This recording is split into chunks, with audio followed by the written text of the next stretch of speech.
A former Director General of Nigeria's Debt Management Office, Abraham Nwankwo, says in spite of the country's problematic debt profile, a plan-based, project-tied, output-driven and private sector management debt program remains a robust option for financing Nigeria's infrastructure deficit.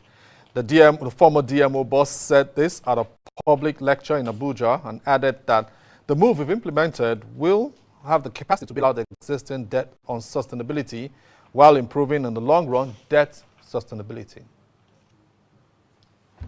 Nigeria's huge infrastructure deficit is an unending one, and so is the attempt to find solutions.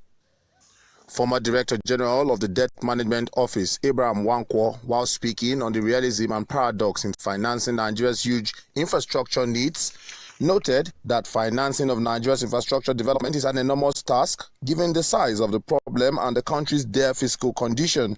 A good solution to a problem is embedded in the problem itself. Accordingly, in spite of the country's problematic debt profile, a plan-based, project-tied, output-driven, commercially modeled, and private sector managed debt program remains a robust option, arguably the most robust option for financing the solution for Nigeria's infrastructure development. It is a solution that can be structured to produce a transformed and self-sustaining economy without worsening the debt sustainability. Indeed, it has the capacity to bail out existing debt sustainability while improving long-run debt sustainability. The chairman at the forum, the acting director general of the Infrastructure Concession Regulatory Commission, Chidi Uzuwa, spoke on the importance of tackling infrastructure deficit, while a member of the House of Representatives, Toby Okechukwu, said the road fund bill, when approved by the president, will assist in reducing issues surrounding financing for infrastructure. Infrastructure investment expands the productive capacity of nations on one hand by increasing the resources, and on the other hand by raising the productivity of existing resources endowments. Infrastructure investment also crowds in private investment, leading to more growth, jobs and economic well-being. So just friends, your duty is not just coming here in this little space. You are beginning to just create your job. And you must follow through.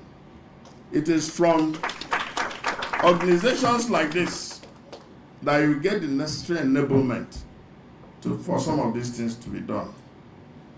And as a house, through the inspiration of Mr. Speaker, we said we need to do some transformation of bills with regard to infrastructure. And when we finish the FRA bill, which the president declined to sign, I hope he will sign this one. Organizers of the event believe adequate and reliable infrastructure, particularly electricity, transport, clean water and sanitation, as well as ICT infrastructure, is critical for stimulating economic activities around the country's vivid natural resources. The government guarantee of loans should be another way to go. So I think that is recommended strongly, and I think if we follow that PPP, we shall get our infrastructure deficiency solved. This gathering believes Nigeria's diversification from oil requires deliberate and dedicated investments in infrastructure. However, the question remains whether the source of funding will still be on oil revenue, especially in view of the irrational pattern of public expenditure with oil revenue established over the years and its distortive implications. And that's it on business. I am Shola Jayesimi.